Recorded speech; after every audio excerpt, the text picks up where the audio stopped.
Hello everyone. कल हम beginner box first Elon की बात की थी। आज मैं सेकंड की बात करने जा रही हूँ, जो आपको कंसेप्ट के थ्रू, क्वेश्चन के थ्रू कंसेप्ट को इजीली समझ में आ जाए। जैसे जेड कॉन्फ़िगरेशन दो तरह का होता है। जेआई में हम पढ़े थे सिस ट्रांस सिस्टम होता है और ई जेड सिस्टम होता है। सिस ट्रांस में सिस मतलब सेम और ट्रांस मतलब अपोजिट साइड, मतलब जो प्रायोरिटी सेम वाले रहते हैं, अगर सेम साइड होंगे तो सिस होगा, और अगर सेम प्रायोरिटी वाले अगर अपोजिट साइड होंगे तो एंटी होगा। अब उसके ई जेड सिस्टम में भी सही होता है। ई एंटेगमेंट को कहते हैं, जेड जूसामैन को कहते हैं। जूसामैन में आप जब देखेंगे सेम आ रहा है, मतलब इसके नाम में ही सेम छुपा है, मतलब जो हायर प्रायोरिटी वाले होंगे वो सेम साइड होंगे और जो हायर प्रायोरिटी वाले होंगे वो अपोजिट साइड होंगे, मतलब सेम प्रायोरिटी वाले हायर कर लें लोअर कर लें। अब देखें जेड जूसामैन, ये सिस और ट्रांस जीआई के केस में पढ़े थे। अल्कीन के केस में restricted rotation of double bond, उसमें क्या होना चाहिए, दो sp2 कार्बन एटम से अटैच टू डिफरेंट ग्रुप होना चाहिए। जब टू डिफरेंट ग्रुप ही नहीं होगा sp2 कार्बन एटम से तो जीआई तो शो ही नहीं करेगा। तो हम ई जेड और सिस और ट्रांस तो देख ही नहीं पाएंगे। देख पाएंगे? नहीं देख पाएंगे। तो हम इसकी बात कर रहे हैं सेकेंड क्वेश्चन, ये क्वेश्चन की। तो यहाँ पे जब देखेंगे आप, तो यहाँ देखिए प्रायोरिटी किसको हायर मिली है, फर्स्ट को। sp2 कार्बन एटम है, ये sp2 कार्बन एटम है। अब sp2 कार्बन एटम में देखेंगे दो, एक ये फर्स्ट प्रायोरिटी किसको मिलेगा, इसको 2 नंबर मिलेगा, हायर है।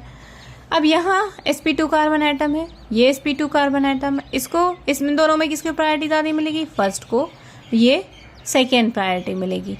तो सेम साइड वाला सेम साइड है तो उसको क्या कहेंगे, ज्यूसामैन कहते हैं, जेड।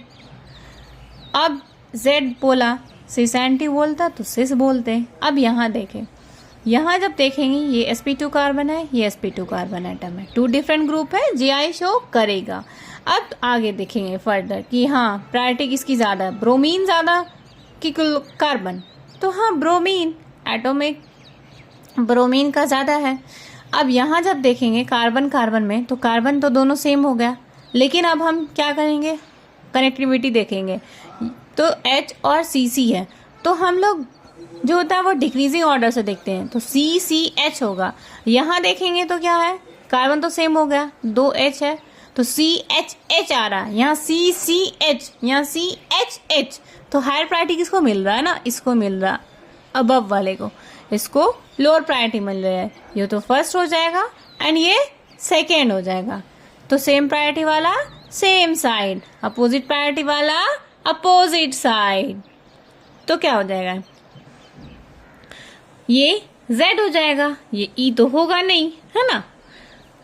थर्ड ऑप्शन की बात कर रहे हैं, यहाँ हाइड्रोजन और ड्यूटेरियम सेम आइसोटोप है, एटॉमिक मास पे जाएंगे तो ड्यूटेरियम को फर्स्ट प्रायोरिटी और हाइड्रोजन को सेकेंड प्रायोरिटी मिलेगी कि नहीं मिलेगी।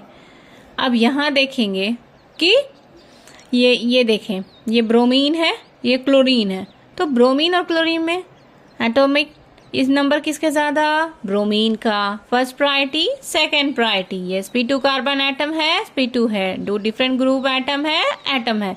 हाइड्रोजन ड्यूटेरियम ये आइसोटोप है ना, आइसोटोप 17 क्लोरीन का 35 17, और ये क्लोरीन का भी होता है, कार्बन का भी आइसोटोप्स होते हैं, तो आइसोटोप होगा तो उसमें मास देख लेंगे, एटॉमिक नंबर नहीं देखेंगे। एटॉमिक नंबर तो देखते हैं ना जब अलग अलग, मतलब सेम एटम नहीं होता है, अलग अलग होता है, एक ही ग्रुप का हो सकता है लेकिन अलग अलग। I hope so you understand.